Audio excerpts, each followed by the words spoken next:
네, 오늘은 10장 하반절에 있는 말씀인데요. 진리를 아는 지식을 받은 후에라고 하는 말씀입니다.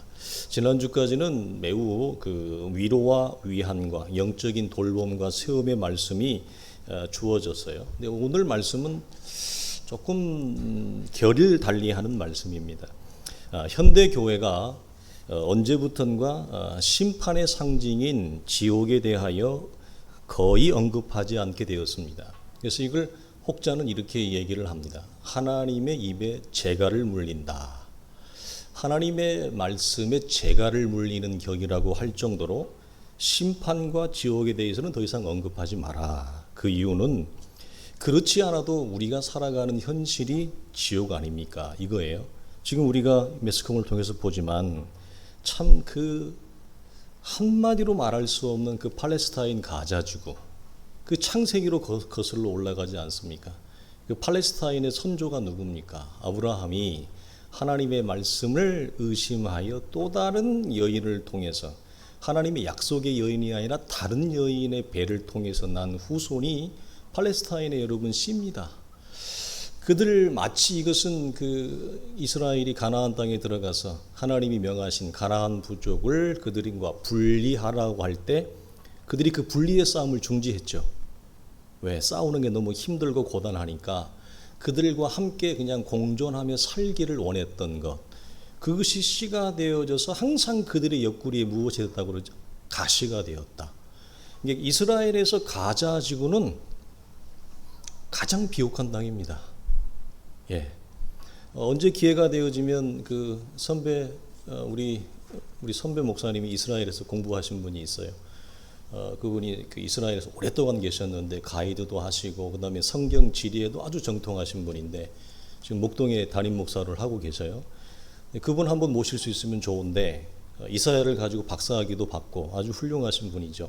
얼굴도 아주 미남이고 찬양도 잘하고 그 얼굴이 미국의 그 옛날 슈퍼맨 영화 배우처럼 닮았어요. 아주 굉장히 사람들이 좋아하시던데 그분의 말씀에 의하면 가자 지구는 이스라엘에서 가장 비옥한 땅입니다. 가장 아름다운 곳이에요. 그것을 팔레스타인에게 뺏겼거든요. 그것이 지금까지 이어지면서 여러분 저 상황을 보십시오. 우리가 어떻게 뭐 말을 할 수 없는 그 아수라장 아닙니까? 그 어린아이들의 그 울부짖음을 여러분 보십시오. 그 지옥이죠. 우리가 살아가는 게 어떻게 보면. 그러니까 아니 목사님 우리가 살아가는 현실이 이렇게 어렵고 지옥 같은데 주일까지 와서 하나님의 심판이나 이런 지옥에 대하여 들어야 됩니까? 라고 하는 이런 강력한 무언의 정서 때문에 현대교회 속에서는 언젠가부터 이런 하나님의 진노와 심판에 대해서 다루어지지 않는 것이 실상입니다. 우리가 필요로 하는 것은 하나님의 사랑과 위로와 도움이 필요하지 심판이나 지옥의 영원한 형벌은 아니라고 하는 이 영적인 반감, 정서. 그러나 여러분 우리 성도들은 분명히 고백을 하셔야 될 부분이 있는데요. 지옥은 실제한다고 하는 부분입니다. 우리 성도들은 지옥이 실제한다라고 하는 사실에 대하여 어떻게 생각하는지 모르겠습니다. 이건 천국이 그러면 실제합니까? 매우 상반되어지는 개념인데 천국이 실제한다면 지옥도 실제합니다. 둘 중에 하나만 존재할 수 없습니다. 하나님의 사랑이 존재한다면 그와 동시에 하나님의 진노와 심판 또한 존재합니다. 우리가 천국과 지옥에 대해서는 감이 안 오면 하나님의 사랑과 진노와 심판이 나뉘어지지 않고 공존한다는 우리가 어떻게 우리가 매일 경험할 수 있죠? 우리가 우리의 자녀의 관계 속에서 우리가 어떤 때는 사랑의 얼굴과 어떤 때는 진노의 얼굴, 분노의 얼굴이 공존하죠. 이 하나님의 사랑과 진노가 공존한다고 하는 사실을 우리가 어떻게 피부적으로 매일 경험할 수 있느냐? 관계 안에서 경험합니다. 하나님과 우리의 관계 안에서 관계는 살아있기 때문에 사랑이 있는 거고 죽어있는 관계는 사랑이 없어요. 그럼 이게 대단히 중요한 사실이에요. 너무나 뻔한 얘기지만 대단히 중요한 게 뭐냐면 관계는 죽은 관계가 아니라 살아있는 관계죠. 그러니까 하나님도 살아계시고 나도 살아있으니까 그 두 살아있는 인격의 관계에서는 서로의 교제, 릴레이션십이 되어지는데 그것이 어떤 때는 사랑의 얼굴로 어떤 때는 분노와 좌절의 얼굴로 나오는데 하나님의 분노, 하나님의 진노와 인간의 분노가 다른 점이 뭡니까? 우리의 분노는 철저히 이기적인 분노입니다. 무슨 말이냐면 내 감정에 끝까지 충실한 분노죠. 사람의 분노는 어디까지나 나에게 기울어진 감정, 내 감정이 상한 것에 기초하여 거기에 화를 내는 것이 인간의 분노라면 하나님은 감정에 동하지 않습니다. 하나님이 감정에 따라서 그의 얼굴빛이 바뀌어진다면 하나님의 진노는 인간의 사사로운 진노와 다를 게 뭐가 있겠습니까? 그래서 하나님의 진노는 공의로운 진노예요. 감정에 기초하지 않는 진노이기 때문에 공의로운 진노라고 우리가 표현을 합니다. 이처럼 사랑과 분노는 실제합니다. 세상을 향한 하나님의 진노와 심판이 실제한다라고 하는 가장 분명한 사실은 그리스도 아들의 죽음이었습니다. 십자가는 지옥이 실제한다는 강력한 증거예요. 왜냐하면 지옥이 실제하지도 않는데 하나밖에 없는 독생자 아들을 죽인다고요? 그건 있을 수가 없죠. 그런 어리석은 여러분 행위를 결단하는 자가 어디 있습니까? 아니 아들이 없는데 지옥이 실제하지도 않는데 아들의 생명을 거기다 건다고요? 하나님인 그분을 죽인다고요? 이거 있을 수가 없다는 얘기예요. 또한 십자가는 하나님의 의와 선 그리고 거룩하심이 진짜라고 하는 사실을 동시에 말해요. 왜냐하면 하나님이 의롭고 선하다는 증거가 뭐냐?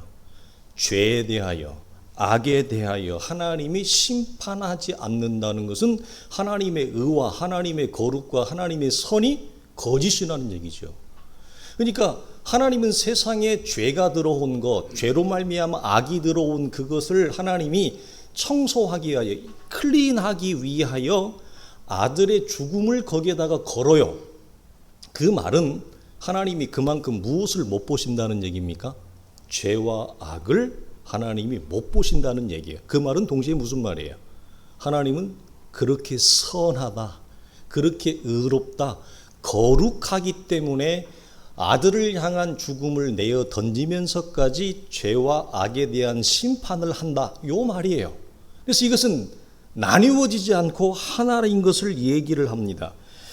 아들의 죽음은 이렇게 이 그리스도의 십자가의 죽음은 이 하나님의 지옥, 그 다음에 이 의와 거룩이 실제하다, 진짜라고 하는 사실을 우리에게 말하는 거예요. 자, 이제 우리가 본문으로 들어가면 이런 거예요. 히브리 교회 목회자가 왜 진리를 아는 지식을 받은 것과 지옥의 심판, 영원한 형벌을 한 세트로 놓으면서 우리에게 설명을 할까? 이것은 성도에게 일어난 진리의 사건, 여기서 말하는 진리의 사건은 출애굽의 사건을 얘기해요. 그러니까 우리 한 성도가 구원을 얻은 구원의 실제라면 지옥도 실제한다 이 말이에요. 우리의 구원이 넌 크리스찬들이 얘기하는 것처럼 하나님을 알지 못하는 자들이 얘기하는 허황된 자기 만족과 자기 허약함을 인간의 상상력이 만들어낸 신에 대한 의존성이 아니라 우리의 구원이 살아계신 하나님으로부터 우리가 죄와 사망에서 건져낸 구원이 진짜 실제라면 지옥도 실제한다 이 말이에요. 그래서 이 두 가지 사실을 세트로 동시에 걸어 놓은 거예요.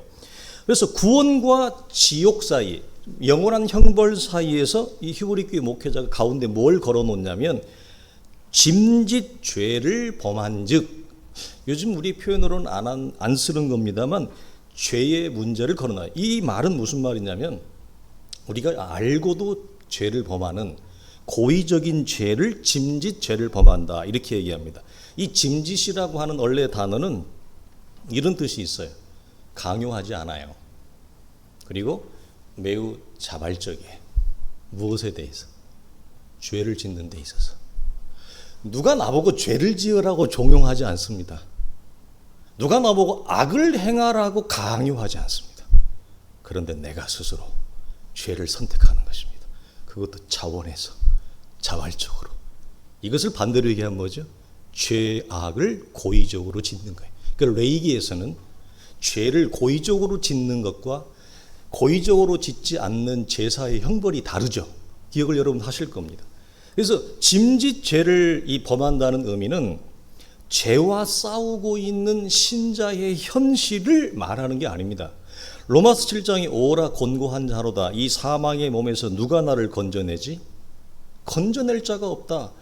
구원을 받았으나 구원받기 이전의 옛사람과 구원 이후의 새 사람 사이에서 필연적으로 일어나는 죄의 유혹이 있잖아요. 우리는 매일 죄의 유혹을 받아요. 아침에 눈을 뜰 때부터 눈을 감을 때까지, 심지어는 잠을 자면서도 죄의 유혹과 자극을 받아요. 이런 죄의 유혹과 갈등 사이에서 그래도 구원을 얻었기 때문에, 나에게 일어난 구원이 진짜니까, 실제니까 그 죄를 짓지 않으려고 죄와 저항하며 죄와 싸우며 죄와 레슬링을 하는 성도의 실상이 아니에요. 짐짓 죄를 범한다는 말은 무슨 말이냐? 구원을 받았다고 하면서도 스스로 자원하여 허물음 없이 지속적으로 죄를 범하는 사람을 뭐라고 그래요?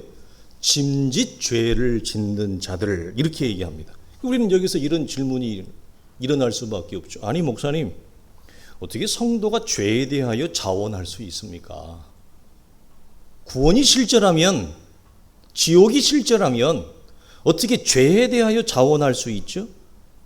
죄에 대하여 자원한다는 말은 자발적이고 고의적이라는 말인데 그런 뜻이죠. 그러나 불행히도 교회 역사를 보면 이런 예는 빈번히 있어 왔습니다. 그리고 성경은 이걸 가라지와 염소의 비유를 통해서 이들의 실제가 진정한 하나님의 구원받은 자녀가 아니다, 이 사실을 폭로해요. 그럼 이들의 공통점은 뭐냐? 항상 교회 안에 있어요. 이들의 공통점은 기독교의 가르침을 듣고 배워서 압니다. 그러나 불행히도 이들 모두는 가라지의 실상과 염소의 실상에 있어요. 이걸 우리는 이렇게 표현했어요. 오해된 구원의 자리에 있는 자들. 그래서 마태복음 7장과 25장에 나오는 마태복음 13장도 마찬가지죠. 마태복음 7장에서는 주여 주여 하는 자마다 다 천국에 들어갈 것이 아니에요. 마태복음 13장에서는 가라지의 비유, 마태복음 25장에서는 염소의 비유, 양과 염소의 비유, 이 세 사람들의 공통점. 그리고 25장 이후에 가게 되어지면 우리가 잘 아는 슬기로운 처녀와 어리석은 처녀의 비유를 얘기하는 그 사람들의 공통점이 뭐냐? 그들이 주님과 멀리 있는 자들이 아니고 기독교 커뮤니티 안에 있어요. 공동체 안에 있어요. 교회 안에 있어요. 그런데 이들은 모두 다 자기는 이미 구원을 얻은, 구원을 받은 신자라고 하는 사실에 대하여 자기뿐만 아니라 옆에 있는 다른 지체도 그렇게 인정을 하는 상태. 그런데 하나님이 이들을 몰라요. 정작 구원을 베풀고 구원의 주도권을 가지고 계신 아들이신 그리스도가 나는 너를 모른다. 너와 나는 무슨 사이이냐? 너는 나와 어떤 관계이냐를 물어봐요. 아니, 구원을 받았다고 여기는 사람은 하나님의 아들 그리스도를 안다고 하는데 정작 구원을 베푸는 자는 나는 너를 모른다고 하니 이 얼마나 여러분 비극적인 일이고 얼마나 여러분 우스꽝스러운 엉뚱한 일입니까? 그래서 이것을 뭐라고 성경은 얘기하냐면 자칭 신자이나 실상은 신자가 아닌 오해된 구원관을 가진 자들을 이렇게 얘기를 합니다. 예를 들면 대표적으로 바리새인과 서기관들이죠. 그들은 이미 구원을 받았다고 그들은 여겼습니다. 왜 그들이 예수의 가르침과 예수의 기적적인 역사에 대해 거절했느냐? 이미 구원받았는데 뭘 저런 게 필요해요? 아니 이미 내가 하나님의 자녀가 되었는데 예수의 가르침 따위가 뭐가 필요해요? 이미 나는 상자의 자리에 있어서 모든 걸 누리고 있고 나는 모든 걸 여러분 주장하고 있는데 그런 기적 역사 따위가 뭐가 필요해요? 그래서 그들은 이미 자기 자신은 구원받았다고 여겼어요. 대표적으로 또 하나 가룟 유다, 그리고 또 하나 바울과 함께 사역했다가 바울을 버리고 세상을 쫓아갔던 데마, 이런 사람들입니다. 그래서 이들은 오해된 구원에 있다라고 하는 사실을 무엇을 통해 오늘 성경이 증명하냐면 그게 바로 짐짓죄입니다. 그게 무슨 말이냐면 스스로 내가 죄를 자원하여 고의적으로 자발적으로, 그것도 단발적인 것이 아니라 지속적으로 죄를 자원하여 짓는 것, 이게 죄의 타락이죠. 이게 우리처럼 예수를 믿었으나 연약해서 삶이 힘들고 믿음으로 살아가려고 씨름하나 삶과 인생의 연약함과 세상의 강력함과 사단의 유혹과 그 시험 앞에 싸우다가 넘어지는 게 아니에요. 그런 허물을 얘기하는 게 아니라 이들은 죄를 웰컴해요. 죄를 환영한다 이 말이에요. 그래서 누가 죄를 지으라고 그 사람한테 누가 시키지 않아요. 제가 그래서 예전에 이렇게 표현했잖아요. 1교시 죄 짓는 방법, 어떻게 죄를 효과적으로 지을까. 2교시 이렇게 죄에 대하여 누가 나한테 강의하지 않아요. 죄 짓는 방법을 누가 가르치겠어요. 그걸 어떤 교회가 가르치겠어요. 어떤 목사가 가르치겠어요. 그런데 스스로 죄를 찾아요. 그리고 죄를 지을 때 기쁨과 쾌락을 느껴요. 이게 짐짓 죄를 범하는 죄에 대하여 다. 근데 이들이 뭐라고 얘기하냐면 나는 구원을 받았습니다. 나는 신자입니다. 이렇게 얘기를 한다는 것입니다. 그래서 이들은 이 짐짓 죄를 통해 무엇을 폭로하냐? 자신의 진짜 정체, 아이덴티티를 폭로하는 거예요. 이 사실이. 그러니까 진짜 성도가 타락하는 것이 아니라 실상은 전혀 구원을 받지 않은 자칭 그리스도인, 오해된 구원관을 가진 자가 타락을 통해 자신의 정체를 밝히는 격이 뭐냐? 진리를 아는 지식을 받은 후에 짐짓 죄를 범한 자들은 영원한 심판을 명하지 못한다. 이 말이 무슨 말이에요? 구원을 받았는데 구원이 탈락되는 것을 얘기하는 게 아니라 그들은 히브리서 6장에 있는 말씀처럼 한 번 빛을 보고 하늘의 은사를 경험하고 성령의 그 은사에 참여한 바 되었어도 타락하는 자들은 내세의 구원에 이르지 못한다. 동일한 맥락이죠. 무슨 말입니까? 그때도 어떤 배경이었어요? 오해된 구원관, 진짜 구원을 받지 않았는데 진짜 구원을 받은 것처럼 자기들은 착각을 하고 살았다 이 말이에요. 그런데 그들이 죄에 대하여 하나님을 알지 못하는 자들이 죄의 선택, 죄의 결정, 죄의 자유를 택하는 것처럼 죄를 그렇게 마음대로 택하더라 이 말이에요. 그리고 그것에 대해서 영적으로 부끄러워하지 않더라. 죄를 지어 부끄러워하지 않아요. 양심이 화인이 되어진 상태. 그래서 사실 나는 가짜였다 이 말을 하는 겁니다. 그래서 왜 지옥의 실제와 구원의 실제를 함께 놓았다고요?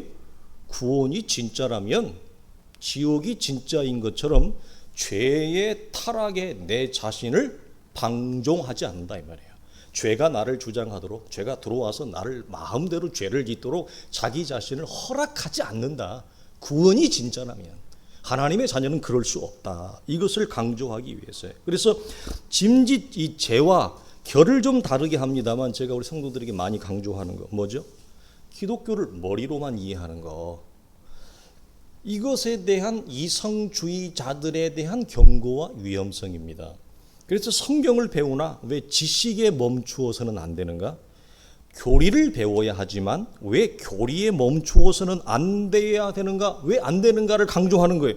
지적으로 교리적으로 복음의 가르침을 배우고 납득하면서도 여전히 짐짓 죄를 범한다. 무슨 말입니까? 죄에 자기 자신을 방임한다. 죄의 자기 자신의 죄의 물결에 자기 인생을 떠맡기는 거예요.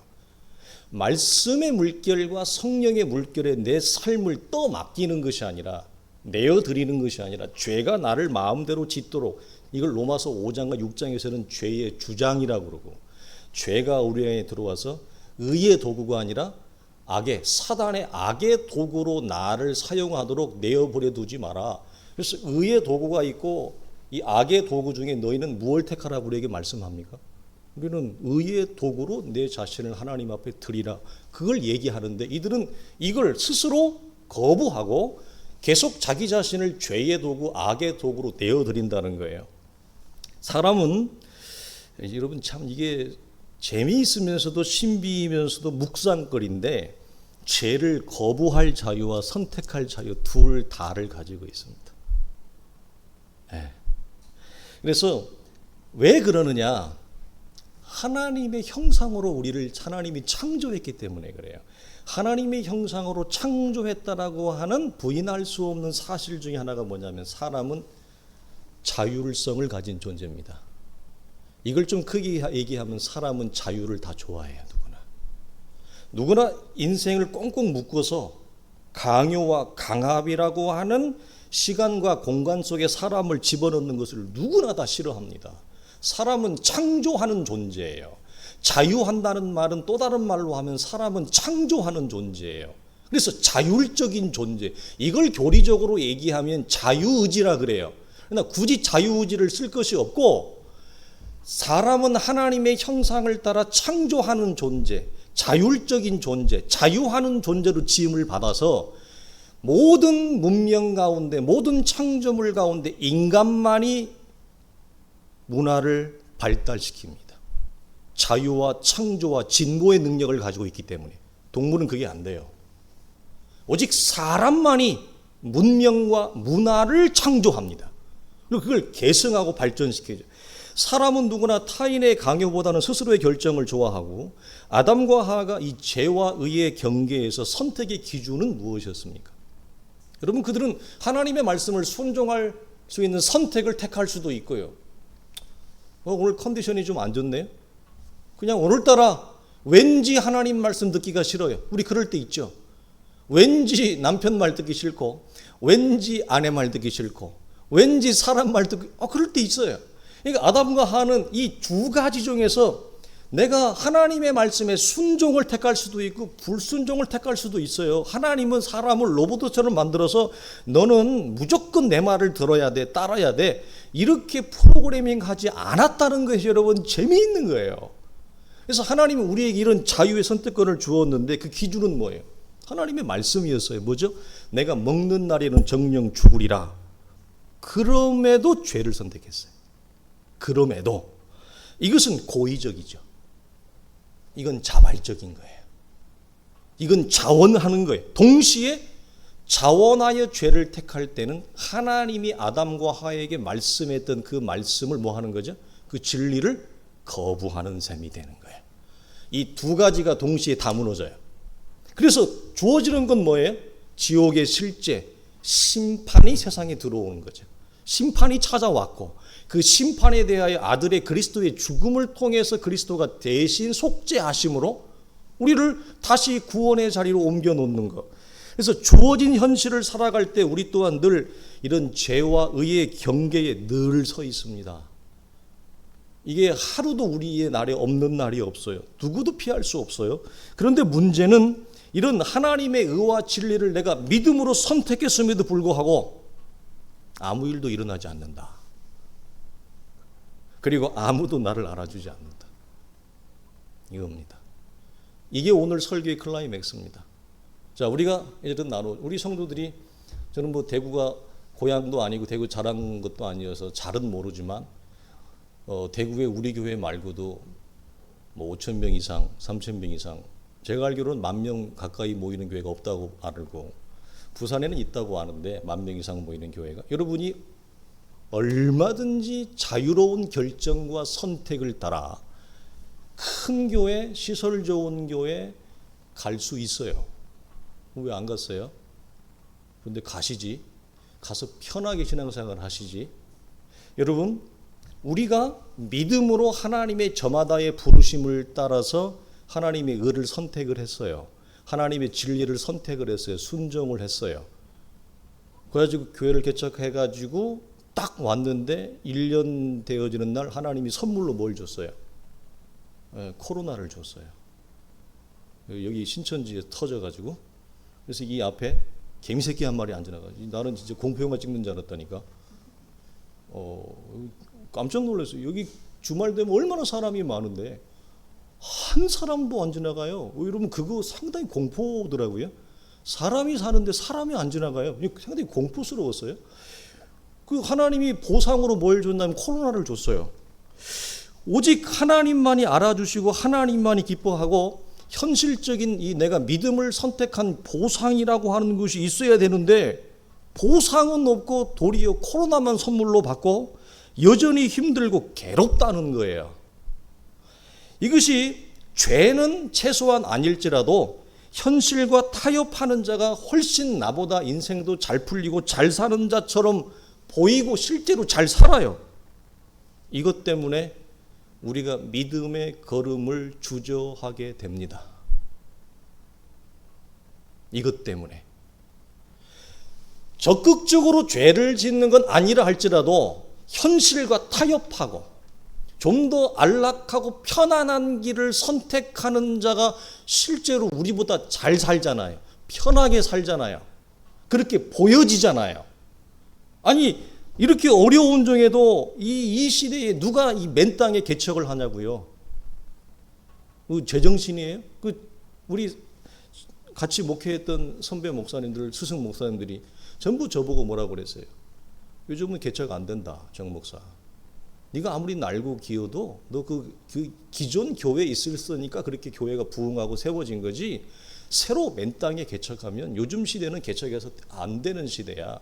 전부 저보고 안 된다고 부정적으로 얘기를 했어요. 그러면 그런 부정적인 그런 시선 속에서 하나님의 진리를 택하고 순종을 택했으면 개척한 지 한 1년 만에 적어도 한 100명은 모였어야 되는데 100명은커녕 코로나가 와가지고 도대체 그래서 이게 뭐지? 도대체 이게 뭐지?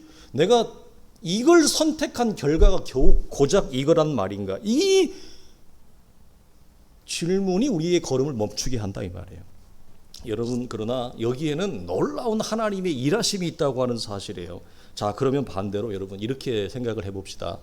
성도가 세상에서 의와 진리를 선택할 때마다 하나님 앞에 유혹을 받지만 그 유혹 가운데도 순종을 선택할 때마다 어떤 보상이 주어진다고 하면 적어도 월세방 사는 사람이 전세방으로 갈 만한 돈이 생기고 전셋집 사는 사람이 적어도 집을 한 채 살 수 있는 현실적인 세상적인 보상이 주어진다. 자식이 지방대 갈 자식이 수도권에 간 서울에 있는 대학을 갈 수 있는 보상이 주어진다. 만년 과장이었는데 갑자기 부장이 된다. 그런 현실적인 보상이 내가 따박따박 유혹 가운데 순종하고 진리를 택하고 의를 택할 때마다 하나님이 그렇게 준다. 통장으로 돈이 들어온다. 찍힌다. 그럼 누가 순종을 안 하겠어요? 누가 진리를 택하지 않겠어요? 누가 유혹 가운데 어려움 가운데 의를 택하지 않겠어요? 다 택하죠. 여러분 그건 택하지 말라고 하나님이 말려도 택합니다. 더 크게 얘기하면 이런 거예요. 왜 성경이 천국의 상급을 수치적으로 물질적으로 눈에 보이게 성경에서 구체적으로 보여주지 않느냐. 그냥 믿음으로 열심히 살면 나중에 상급이 있대요. 근데 그 상급이 구체적으로 뭔지 아무도 몰라요. 그냥 대충 얼버무리고 말아요. 그런데 만약에 요한계시록 이후에 66권 이후에 67권이 하나 생겼는데 그 이후에 부록으로 이런 거예요. 구체적인 상급의 안내서가 요한계시록 이후에 여러분 부록으로 남겨졌다면, 그래서 그걸 봤더니 이 땅에서 힘들고 어려울지라도 하나님의 의를 택하고 진리를 택하고 믿음의 의를 택하는 자들에 대한 천국의 이 상급이 엄청나게 세세하게 그냥 설계도가 그려져 있어요. 여러분 그럼 누가 순종하지 않겠어요? 아니 누가 순종하지 않겠냐고요? 누가 하나님을 위해 살지 않겠냐고요?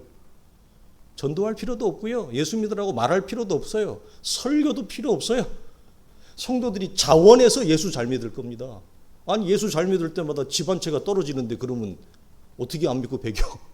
아 예수 잘 믿을 때마다 벤틀리 한 대씩 떨어지는데 어떻게 예수를 안 믿고 배겨? 안 그래요? 그런데 하나님이 예수를 잘 믿어도 세상적인 현실적인 보상에 대하여 함구하고 이 땅에서 믿음으로 순종하고 내가 좀 더 인간적으로 낫고 좋은 길을 선택할 수 있음에도 불구하고 스스로 가난한 자가 되어 하나님의 의와 진리를 선택했는데도 불구하고 그 나라의 상급이 후리멍텅해요. 대충 이런 게 있대. 우리 얼버무리고 말아요. 그럼 왜 그랬을까요? 하나님이. 이건 누구의 몫으로 하나님이 남겨놓았을까요? 끝까지 믿음의 의를 지키는 자. 끝까지 믿음을 따라 이 세상을 살아간 자들의 영광과 몫으로 하나님이 남겨둔 거예요. 여러분 이 놀라운 하나님의 안배가 있어요. 이 사실을 여러분 잊지 마세요. 여러분 이 상급은 베드로가 하나님 앞에 얘기했던 그 나라의 이 땅의 모든 공력이 다 하나님의 심판 앞에 사라질 때에 쓰는 자들, 그게 무엇이 있을까요? 불의 공력, 불의 시험 앞에서도 여러분 남아있는 거 무엇이 있을까요? 진리를 아는 지식, 우리가 하나님의 자녀된 자의 의와 거룩에 속한 믿음밖에 없어요. 그래서 오직 믿음으로 주님의 말씀을 따라간 자들의 디모데후서 4장 7절에 제가 참 좋아하는 말씀인데, 이금 나는 선한 싸움을 싸우고 나의 달려갈 길을 마치고 이제 믿음을 지켰으니 후로 나를 위하여 의의 면류관이 예비되었으므로 주곧 의로우신 재판장이 나만 아니라 그날에 주의 나타나심을 사모하는 모든 자에게니라. 하나님의 나라의 상급을 누구한테 주었다고? 선한 싸움을 싸우고 달려갈 길을 마치는 그날까지 달려가는 자들 속에 예비된 게 뭐죠? 하나님의 영광의 상급이에요. 이걸 여러분 눈으로 보이면 누가 달려들지 않겠냐고요. 그래서 아브라함처럼 갈 바를 알지 못하지만 오직 믿음으로 순종하며 나아가는 자들의 몫이죠. 히브리서 11장 중반에 보면 제가 참 좋아하는 말씀인데요, 모세에 대해서 이렇게 언급을 합니다. 히브리서 11장 24절에 믿음으로 모세는 장성하여 바로의 공주의 아들이라 칭함받기를 거절하고 도리어 하나님의 백성과 함께 고난받기를 잠시 죄악의 낙을 누리는 것보다 더 좋아하고 그리스도를 위하여 받는 수모를 애굽의 모든 보화보다 더 큰 재물로 여겼으니 이는 상 주심을 바라봄이라. 아멘. 여러분, 이거죠. 이건 이 땅의 현실적인 보상과 안락함을 기꺼이 놓는 자들의 몫으로 하나님이 뭐죠? 남겨놓은 거예요. 그러나 현실이 어려운 것은 어려움이 찾아오면 성경의 약속이 현실에 칩니다. 어려움이 찾아오면 진리를 아는 지식을 받은 것, 구원을 받은 구원의 감격과 기쁨이 현실에서 희미해져 버립니다. 때로는 산산조각이 나기도 합니다. 이게 우리가 살아가는 인생이고 현실이에요. 그러면 이런 어렵다라고 하는 이유 때문에 죄와 불순종을 택해도 되는가, 이 말이에요. 로마서 7장의 사도는 뭐라고? 결코 그럴 수 없느니라. 하나님이 우리에게 말하고 싶은 것은 이거예요. 진리를 아는 지식을 받았으니 이제 내게 주어진 진리로 죄와 싸워 이겨내라, 이 말이에요. 진리란 내게 주어진 출애굽의 구속의 은혜를 말합니다. 내게 주어진 진리, 내게 주어진 출애굽의 은혜, 그 구원이 진짜라면 네 현실이 아무리 어려워도 죄와 타협하거나 죄를 선택하지 말고 하나님의 의를 택하고 하나님의 생명과 선을 택하여 내게 주어진 삶의 자리에서 네가 믿음으로 승리를 해내라, 이 말이에요. 싸워서 이겨라는 거예요. 우리 보고. 예수께서 죄의 근본과 원천을 무너뜨렸잖아요. 죽으심과 부활로. 그럼 나의 몫은 뭐예요? 예수님이 다 싸워서 죽였으니까 나는 싸울 거 하나도 없어요? 아니요. 우리는 매일 죄의 유혹과 선택과 결정 사이에 놓이게 되어지고 그 유혹과 선택과 결정에서 나의 몫은 뭐냐면 나도 죄와 싸워서 죄에서 이기는, 승리해내는 그 몫이 우리에게 있어요. 이걸 우리가 간과하면 곤란해요. 하나님이 다 해줄 거라고 생각을 하고. 아니에요. 열심히 해도 져요. 열심히 해도 떨어져요. 열심히 해도 실패한단 말이에요. 그래서 출애굽 이후에는 여러분 이 원리예요. 이스라엘은 아말렉과 싸워야 되잖아요. 그리고 가나안 부족과 싸워서 이겨내야 하잖아요. 하나님이 말씀하시는 것이 이거예요. 왜? 내가 진리를 아는 지식을 받았기 때문에. 무슨 말이에요? 네가 출애굽의 은혜를 받았잖아. 네 안에는 이제는 출애굽의 은혜가 있잖아. 구원이 있잖아. 그러니까 네가 출애굽이 진짜라면 죄와 싸워서 이겨내라, 이 말이에요. 출애굽이 실제라면 죄와 싸워서 이기는 것도 진짜가 되어야지, 이 말입니다. 죄와 싸워서 승리를 해내라 이 말이에요. 그래서 이것이 베드로가 뭐라고 얘기해? 피 흘리기까지 싸우라 이 말이에요. 아니 예수님이 죄와 사망과 싸워서 다 이기고 다 승리했는데 왜 베드로는 예수님의 죽음과 부활을 부인하는 듯한 말, 우리 보고 왜 피 흘리기까지 죄와 싸우라고 합니까? 예수님이 다 싸워서 이겼는데 내가 싸울 거 없죠. 나보다 능력 많으신 그분이 죄와 싸워서 이겼는데 내가 뭘 죄와 싸우고 이겨요? 근데 베드로는 뭐라고 얘기하냐면 피 흘리기까지 죄와 싸워서 이겨라. 왜? 네 안에 출애굽이 진짜라면. 이걸 얘기하는 겁니다. 그래서 출애굽 이전에는 여러분 첫 재앙부터 마지막 재앙까지 홍해를 가르고 애굽의 군대를 수상시키는 거 이스라엘이 한 거 하나도 없어요. 전부 하나님이 다 하셨어요. 하나도 이스라엘이 한 거 없어요. 첫 번째 재앙부터 마지막 열째 재앙, 홍해를 가르고 애굽 군대를 수상시키고 홍해를 건너기까지 이스라엘이 한 게 뭐 있어요? 하나님이 다 하셨어요. 그런데 문제는 뭐죠? 그 이후에 출애굽 이후에는 광야가 현실이 됩니다. 이 광야가 현실이라고 하는 무슨 말이냐면 광야라는 현실이 어렵기 때문에 어렵다는 이유로 죄를 선택해도 되는가?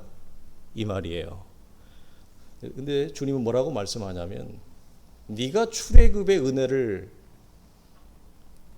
가졌다면 광야를 살아내라 이 말이에요. 사람이 떡으로만 사는 것이 아니라 하나님의 말씀으로 세상을 살아내라는 얘기입니다. 이걸 하나님이 우리에게 말씀하시는 거예요. 물론 인생의 중요한 고비마다 하나님이 간섭하시고 우리를 고아처럼 내어버려 두지 아니하시고 항상 우리와 함께 하십니다. 그렇다고 해서 오늘 내게 주어진 일상에서 내가 감당하고 감내해야 될 싸움이 면제되는 것은 아니에요. 내가 기저귀 갈아야 돼요. 내가 설거지 해야 되고요. 내가 애들을 돌봐야 되고요. 내가 출근해서 들을 소리 못 들을 소리 들어가면서 억울한 소리 들어가면서 하루에도 수십 번 그만두고 싶은 상황이 있는 걸 다 감내하고 싸워내면서 여러분 우리가 믿음으로 산다고 해서 내게 주어진 일상에서 내가 감내하고 감당할 싸움이 면제가 되든가요? 아니에요. 하나님은 우리 속에 네 속에 진리를 아는 지식 구원이 실제라면 네게 오늘 주어진 삶의 목도 실제가 되게 해라 이 말이에요. 요 말씀이 오늘 핵심이에요. 근데 우리는 이것을 너무 지나치게 아름답게 미화를 해요. 하나님의 은혜를 어떻게 미화하느냐? 내가 감당하고 내가 감내하고 내가 피 흘리며 싸워야 될 싸움까지도 하나님이 대신해 주기를 바라는 너무 상상력에 지나친 은혜를 가지고 있더라는 거죠. 인생의 중요한 고비마다 하나님 우리를 도우시는 거 분명한 사실입니다. 우리 경험했어요. 하나님의 이걸 신적인 간섭이라 그래요. 하나님의 신적인 손이 우리 인생에 반드시 침입하고 침노하여 우리 인생을 하나님이 붙잡으십니다. 이거 분명한 사실이에요. 그러나 그것이 내가 오늘 싸우고 내가 감내해야 되고 내가 일으켜 세울 내 실력의 목까지 하나님이 대신해 주는 건 아니라는 거예요. 그 내가 해야 돼요. 예. 그것을 오늘 말씀합니다. 그래서 싸움의 실력이 좋아지면 결론이 뭐냐? 죄를 선택할 자유와 거부할 자유 가운데 이제 드디어 스스로의 실력으로 죄를 거부하는 자유에 이르게 되는 거예요. 이게 자유예요. 참된 자유는 뭐냐면 죄와 악을 거절하고 멀리하고 하나님의 의와 하나님의 진리를 선택할 수 있는 힘을 가지는 것, 이게 자유예요. 다 알죠 우리가. 무엇이 죄인지, 무엇이 악인지, 무엇이 의고, 무엇이 불인지 다 알아요. 그러나 알아도 죄를 선택해요. 그러나 실력이 좋아지면 어떻게 되느냐? 양자의 정체를 보면서 이제는 드디어 죄를 멀리하고 하나님의 의와 생명을 택할 수 있는 영적인 자유로운 결정을 할 수 있는 그 경지까지 가는 거. 그게 성도의 믿음에서 뿜어져 나오는 자유로운 결정과 선택이에요. 얼마나 멋있어요, 여러분. 누가 강요하는 것도 아니고 누가 나를 압박하는 것도 아니고 누가 나를 종용하는 것도 아니고 하나님과의 그 선하고 친절한 관계 속에서 내가 하나님 앞에 생명의 길을 택해서 나아가는 거예요. 여러분 얼마나 인격적이에요. 얼마나 여러분 선하고 아름답습니까? 이게 하나님과의 우리의 릴레이션십이라고 하는 거예요. 그게 관계예요. 그래서 이 관계는 따뜻한 거예요. 이 관계는 아름다운 거예요. 이 관계는 자비로운 거예요. 자애로운 거예요. 너무너무 선하죠. 우리 사랑하는 성도들 이런 은혜에 이를 수 있기를 주의 이름으로 간절히 축원합니다.